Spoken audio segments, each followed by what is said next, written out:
Georges Nesta tey jii voilà ci ay accusations ak voilà beaucoup de légèreté aw mi ngi koy wax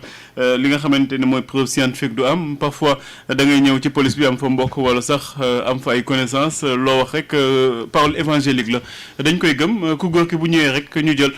taxañee yóbbu mandat dépôt loolu la ñuy gis boo demee ci kaso yi bëri na ñu fay croupir tout simplement ay accusations de viol moo tegu seen kaw. waaw xam nga viol dafa nekk délit boo xam ne dafa wute ak yeneen délit yi parce que dafa nekk délit boo xam ne c'est rare mu am témoin.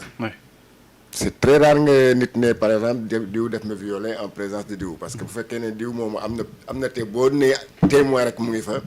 donc ça veut dire même kooku nga xam ne mooy témoin war nañ ko jàpp mën a jàpp pour complicité.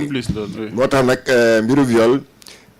yaakaar naa kii di policier wala gendarme bési juge bi koy atte dañ si war a dem ak naka laa koy waxee une pleine conscience maanaam policier buy entendre la victime ak ki nga xam ne moom la ñu accusé vraiment war na si def très très attention parce que ça peut partir de simples accusations yoo xam ne accusations fallacieuses yi nga xam ne dinañu yàq àdduna nit de manière très très facile. Oui. Parfois dans la presse da ngay lire par exemple les faits divers. Oui. Mais boo lire par exemple les cas de viol parfois yow mi nga xam ne doo juge doo policier mais da ngay am xel ñaar. Il y a pas longtemps je crois qu'il y a 2 ans de cela il y a benn ministre de temps Abdoulaye Wade bu ñu accusé benn xam ne bonam moo ko accusé woon fii de viol c'est ay caaxaan yoo xam ne boo ko liiree mais nga xam ne la version de la fille ne tenait pas malheureusement boo ko waxee ñu ne la dafa nekkul sa doom wala nekkul sa jarbaat wala dafa nekkul sa mbokk moo tax ngay défendre diw mais je crois que ce n'est pas ça gars yow wax nañ ko léegi c'était la justice keroog bu ñuy voté bu ñuy criminaliser loi boobu man j'étais à l'Assemblée nationale ça c'était juste pour faire plaisir aux féministes yi nga xam ne dañu porté woon combat bi di naan way parce qu'il y a trop de viol au Sénégal te buñ da ngay gis ki yàq doomu jàmbur yàq jarbaat jàmbur et tout après nit ki génn comme ça il s'en lave les mains et puis il s'en sort à bon compte après 2 ans de prison nañ ko criminaliser mais yow boo criminaliser comme le cas de Fallou bu ñuy wax nii après 5 ans tu le laisses partir yow xam nga li nga ko yàqal man waxum na je sais pas si Fallou aura la possibilité de porter plainte contre la justice sénégalaise mais il a le droit quand même de porter plainte contre koo xam ne moo ko accusé boo moytu société bi moo ko si dissuadé. Non mais bon mais attends c'est pas la société qui est victime c'est lui qui est victime. Mais les gens lui diront que oui nattu la au moins 5 ans de sa vie. xaw ma bu doon liggéey bu fekkoon ne daa doon liggéey si administration c'est que sûr il sera radié. bu fekkee ne daa nekkoon dans n'importe qui sax dans n'importe quoi il sera radié. bu fekkoon ne liggéeyu boppam la yoroon aussi bon. yàqu na donc sur ce cas bon je crois que. bu doon jàng tamit yàqu na. bu dee jàng aussi yàqu na. parce que boo toogee 5 ans jàngoo quand même il faut être un génie pour mën a reprendre ba mën a dab sax sa morom yi. donc moo tax ma ne moom si boppam au-delà ndàmpaay bi nga xam ne moom la ko justice war a wax moom la ko justice war a jox bon état bi laa bëgg a wax sax mais ki nga xam ne moo ko tooñ accusé ko viol sans aucune preuve kooku moom dañ ko daf ko war a topp. ça c'est véritable ce qu'il faut faire encore une fois je crois que ñi nga xam ne ñooy yore enquête yi. au niveau de la police au niveau de la gendarmerie. dañ si war a dem. ak ndànk je ne sais même pas s'il faut bon on va pas leur apprendre comment procéder dans leur enquête hein mais moi je me dis est-ce qu'il faudrait même pas parfois amener genre psychologue nga xam ne bu ñu toogee jàkkaarloo yow mën nañu lire dans ta pensée yow mi nga xam ne yaay accusé ki nga xam ne yaay accusé peut-être en X ou Y parce que quand même ku dul wax dëgg boo jàkkaarloo moom parfois mën nga ko xam avec une enquête vraiment poussée mais parfois tu vois que dañuy dans les cas de viol li ngay gis mooy lan boo demee pose rek tam ñu tëj la. loolu moom y a même pas chercher midi à 14 heures hein. boo demee quel que soit argument yi nga fay indi. parfois si da ngay gis koo xam ne dañ ko accusé il day teg argument béton. comme l'affaire de ce ministre là bi mu lay wax nii. kooku il avait juré que moom en fait comment tu penses qu'un vieillard de bon tu vas me dire que ça l'âge ne compte pas. mais quand même koo xam ne il est marié am jabaram ak kii. ta petite bonne là nga ne que non dañ koy essayer violer quand même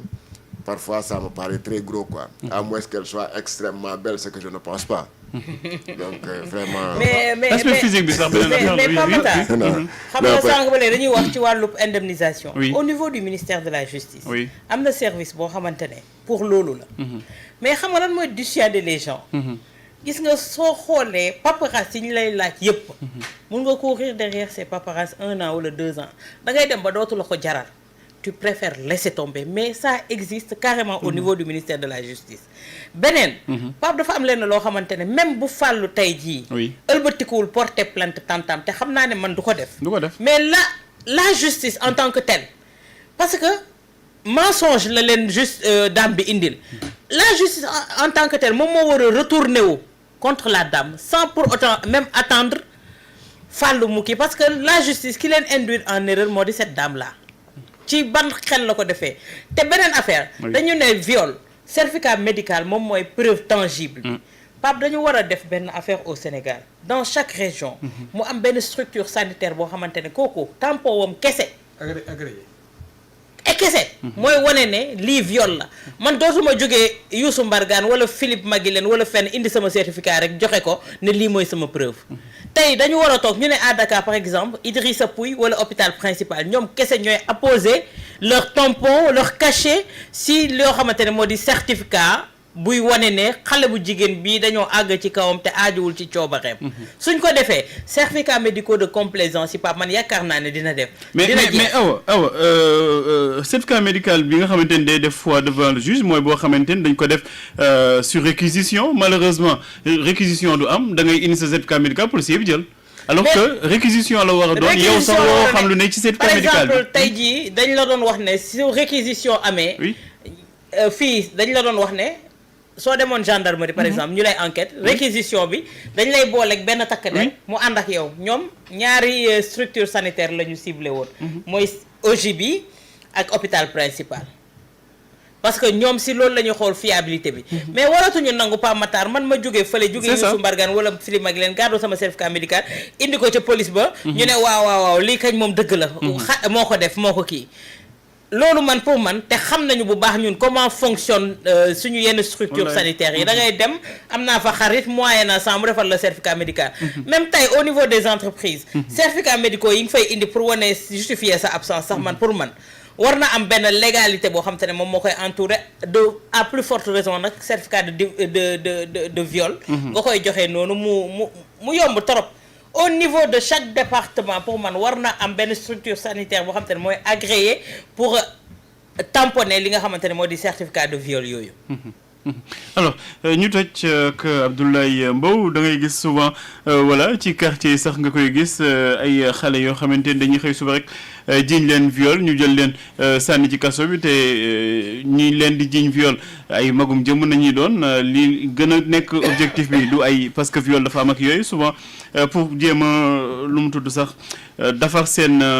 image parce que tout simplement am nañ ay relation ak ñoom xale yi am nañ ay relation seen biir pour protéger la fille ku góor ke nañuy jël rek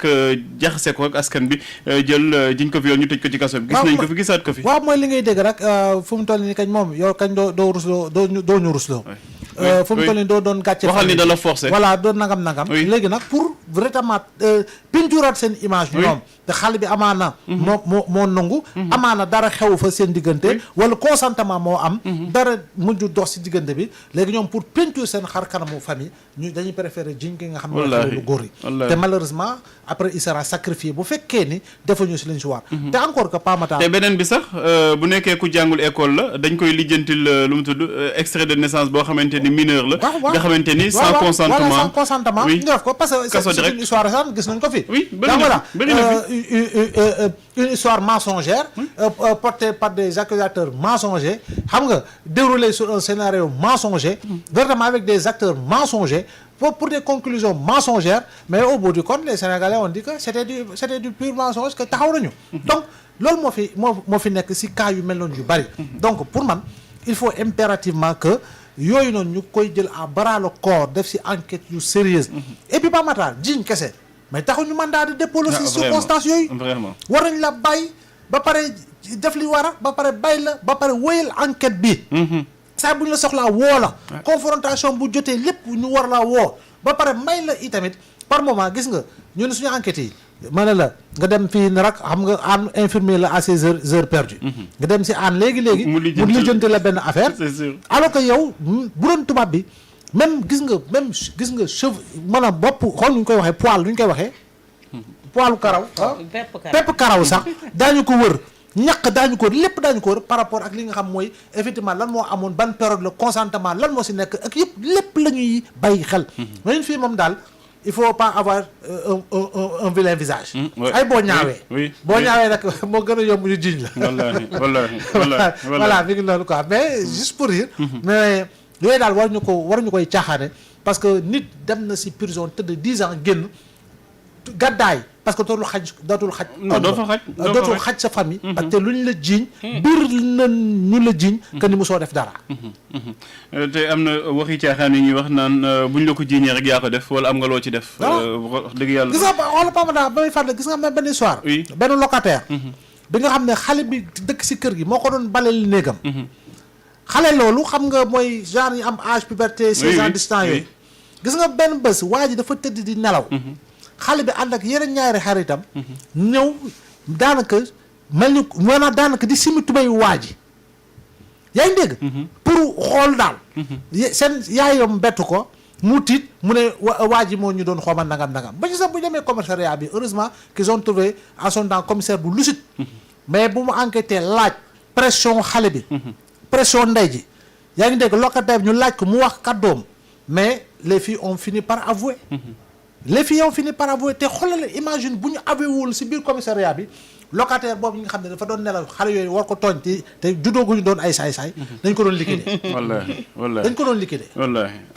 doy na waar fii rek ci Médina xam ban année la am na benn taximan bu tëboon ci benn femme bu tëboon ci benn balcon ba tànk bi damm sax di jiiñ waa ji viol waa quartier bay jug ni ko musta doon viol kii yéen a ngi génn matin midi soir yéen a ngi ànd donc seen waxu viol boobu la da nga koy teg ci suuf loolu sauvé waa ji bu génn quartier bi génnul woon noonu lañ ko doon sacrifier en tout cas problème la boo xamante ne bu réel la depuis que ñu criminaliser cette loi sur le viol tax na ba ñu bëri ñu ngi croupir en prison loin de nous l'idée de voilà lu mu tudd sax di def l'apogée du viol wala sax di encourager les violeurs dañ leen war a daan bu am doole sax fexe aussi mu am ay